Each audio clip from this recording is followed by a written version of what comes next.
Jadi teman-teman yang dirahmati Allah, kalau kita punya masalah, kita coba bangun awareness, oh Allah pengen membersihkan dosa-dosa saya nih. Terus kita berdoa, ya Allah bantu saya, ya Allah tolonglah saya, istighfar. Saya kadang-kadang ngerasa nih, kalau ada dosa, ada kesalahan, ada kekeliruan yang saya lakukan misalnya gitu, kalau saya nggak kuat istighfarnya, bentar lagi akan diuji sama Allah. Ujiannya macam-macam, alhamdulillahnya ujiannya masih ketahan.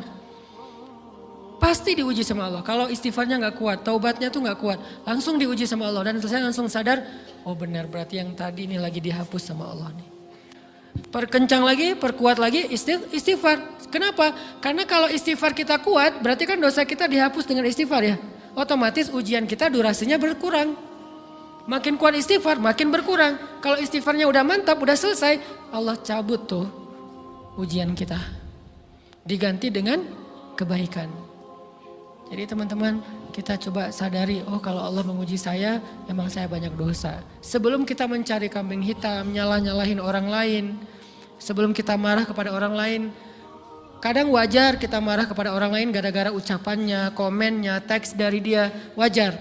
Tapi sebelum itu, marah dulu kepada diri kita atas dosa dan kesalahan kita yang baru saja kita lakukan. Atau yang dulu kita lakuin dan belum benar-benar kita tinggalkan. Kalau kita ngerasa banyak dosa di masa lalu sebelum kita taubat, hijrah, berarti mungkin itulah alasan kenapa sekarang kita diuji setelah hijrah.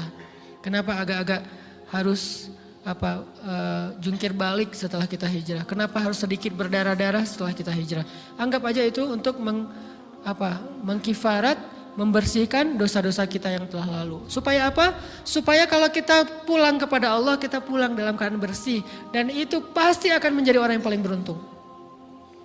Daripada nanti diberesin di akhirat, mending diberesin di dunia kan. Soalnya kalau diberesin di akhirat itu lebih berat. Akhirat itu perlakuannya beda dengan di dunia. Di dunia kalau kita salah akan dibalas oleh Allah. Kalau kita belum taubat, dibalas oleh Allah sama. Tapi di akhirat ukurannya beda. Sehingga heran ya, kalau ada orang yang merasa beruntung lolos dari hukuman dunia, dia pikir dia udah lolos dari hukuman Allah. Mending dia beresin deh di dunia daripada nanti di akhir berlarut-larut. Itu bahaya banget. Kalau buat saya pribadi dan saya yakin teman-teman juga kayak gitu, gak mau ada masalah di akhirat, mending masalah di dunia aja. Tapi masalah di dunia juga kita gak mau berlarut-larut, pengen cepat dimudahin sama Allah. Caranya istighfar. Tidaklah Allah memberikan kepada kita ujian kecuali salah satu alasannya pengen menghapuskan dosa. Idza kathurat dzunubul 'abdi walam yakun lahu min amalin liyukaffiraha fabtalahu Allahu bil hazan liyukaffiraha. Kalau seorang hamba banyak dosa dan dia nggak cukup amal untuk mengkifarat dosa-dosanya, Allah akan menguji dia dengan rasa sedih, dengan rasa kecewa, dengan rasa berat, sakit hati untuk mengkifarat dosa-dosanya. Itu yang kita bangun, sehingga kalau ada masalah sama orang lain, kita memperbaiki diri dulu. Bukan sibuk dengan kesalahan dia terus menerus yang gak mau kita maafin. Misalnya ada teman kita nih, jadi clash sama kita. Hal pertama yang kita bangun, astagfirullahaladzim saya banyak dosa nih.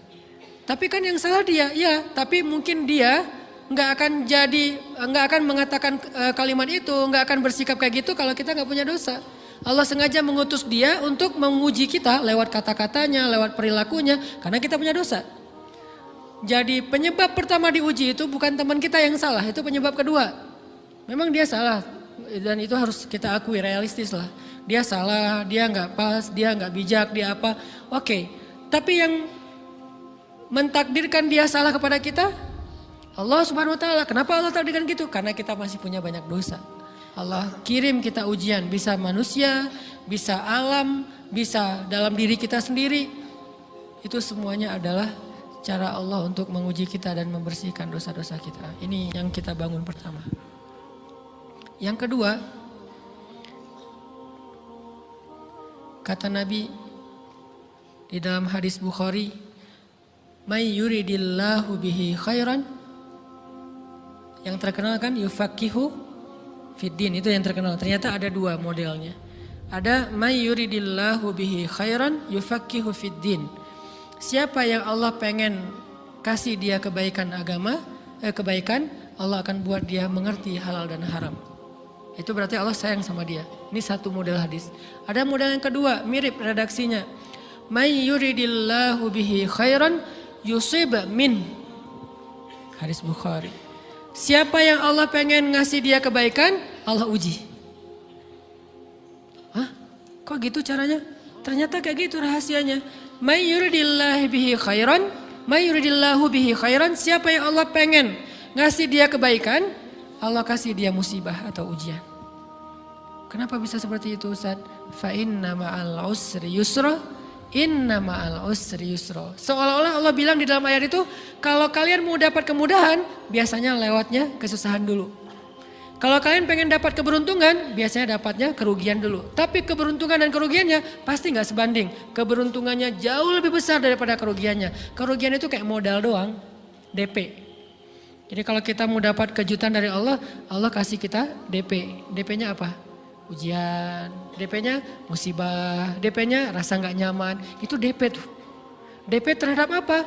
DP dari Allah terhadap hadiah-hadiah besar yang Allah pengen ngasih ke kita setelahnya. Cuman banyak orang yang menolak DP ini. Sama kayak kita misalnya. Kalau kita mau ngasih dia hadiah, kita kasih dia kayak kejutan dulu. Dia lagi ulang tahun nih, disiram air dulu. Setelah itu dikasih hadiah-hadiah yang mahal. Rela gak disiram air demi hadiah? Rela, udah siramin lagi aja. Kalau setelahnya ada hadiah. Yang kita gak rela, kalau setelah disiram, disuruh bersih-bersih sendiri dan gak dikasih apa-apa. Kan gak rela tuh. Berarti ini bab iman. Yakin gak kalau Allah tetap ngasih hadiah? Kan sabar dan iman itu ternyata tahu aman, kembar. Kalau kita yakin Allah ngasih hadiah setelah ngasih kita DP ujian, ya kita akan sabar. Gak apa-apa deh, bentar lagi mau dikasih hadiah, digini-giniin juga gak masalah. Dibully, diapain sama Allah, biarin aja. Ya Allah saya sabar, kan bentar lagi mau dikasih hadiah nih. Ini masalah yakin. Tapi kalau kita gak yakin, apa sih maunya Allah gitu kan. Begitu kalimat ini keluar, maka yang muncul setelahnya adalah mengeluh, berputus asa, dan gak akan sabar menghadapi ujian. Ujian, kata Nabi, may yuridillahu bihi khairan, siapa yang Allah pengen kasih hadiah, siapa yang Allah pengen kasih kejutan, siapa yang Allah pengen kasih pertolongan, siapa yang Allah pengen kasih kebaikan, yusib min, Allah akan uji dia dulu. Ini sunnatullah, sehingga kalau kita lagi diuji, yang kita lihat jangan ujiannya, apa setelah itu. Gimana ngelihatnya Ustaz gak kelihatan? Dengan mata hati. Istafti qalbak, tanya kepada hatimu, kelihatan gak? Dengan mata hati. Gimana ngelihat dengan mata hati? Dengan iman, saya percaya Allah pasti ngasih kebaikan setelah ini. Orang Allah sendiri yang ngomong, gak ada satu huruf pun di Al-Quran yang salah. Apalagi satu ayat, apalagi dua ayat. Fa inna ma'al usri yusra, ditegesin lagi. Inna ma'al usri yusra. Tapi usr dulu, baru yusr. Dikasih kesusahan sedikit, dikasih kemudahan yang banyak. Dikasih kesusahan sedikit, dikasih kemudahan yang banyak. Ini yang kita coba bangun tajdidul iman. Bangun memperbaharui yakin. Sehingga ketika kita diuji, sedih, wajar. Mengaduh sedikit bukan mengeluh ya. Kalau mengeluh kan nyalahin Allah. Kalau ngaduh, yang namanya orang dicubit kan, itu ngaduh. Tapi kalau, apa sih maunya Allah? Nah itu ngeluh. Antara mengadu dengan mengeluh berbeda. Mengadu itu manusiawi. Sedih itu manusiawi. Air mata bahkan bukan hanya manusiawi, itu rahmat dari Allah. Orang yang gak bisa menangis itu yang bahaya. Kalau kita masih bisa menangis, berarti kita masih peka hatinya. Bukankah anak kecil paling sering menangis? Berarti hatinya peka. Siapa lagi selain anak kecil yang paling sering menangis? Cewek. Cowok itu emang gak punya perasaan, makanya jarang nangis. Cewek dikit-dikit nangis, jangan bilang, cemen banget sih nangis, cengeng apa. Enggak, karena dia perasaannya lebih peka dari kita. Itulah kenapa Allah menitipkan bayi kepada perempuan. Kalau dititipin ke laki-laki hancur. Di balik kepekaan perempuan, di balik sensitifnya perempuan, di balik perasaannya yang luar biasa, di situ Allah Subhanahu wa taala menitipkan amanah, dia yang paling baik dalam merawat bayinya. Perempuan secara umum mungkin lebih banyak bicara daripada laki-laki ya. Walaupun ada orang yang perempuan pendiam banget, ada yang gak ngomong sama sekali, misalnya diem-diem aja, ada. Tapi secara umum perempuan lebih banyak berucap daripada laki-laki. Emangnya ini kekurangan? Bukan. Ini kelebihan. kalau dia berikan itu dalam hal yang tepat. Apa yang tepat? Mendidik anak. Justru karena perempuan banyak ngomong, lebih baik dalam mendidik anak daripada laki-laki. Laki-laki itu kurang mendidik, kurang mengedukasi kepada anak dengan usia tertentu karena dia jarang memahamkan. Salah hanya marah, salah hanya ditegur. Kalau ibunya jelasin, nah gini sebelum tidur ibunya yang ceritain banyak cerita. Saya sendiri ngalamin sering mana seorang ayah sama ibu interaksi sama anak dalam bentuk verbal. Sering ibu. Jadi menangis itu rahmat dari Allah. Gak apa-apa, nangis saja. Dan itu tidak disebut mengeluh. Kamu kok nangis? Kan orang Islam harus sabar. Emangnya nangis dengan sabar itu bertolak belakang? Sabar tetap sabar. Ya nangis jalan aja terus nangis. Nangis apa pakai nangisnya nggak cuma nangis doang, emotikonnya juga nangis, berderai-derai gitu. Sampai air matanya menggenang gitu kan ya. Boleh lah. Ditambah lagi dengan visual menangisnya posting bahwa dia lagi tertusuk duri dengan postingan kaktus atau apalah. Dia pengen share ke semua orang bahwa saya sedang sedih. Sehingga nanti ketika ada orang yang menghibur dia dengan sedikit kata-kata yang sabar ya segala macam, wah makin berderai-derai.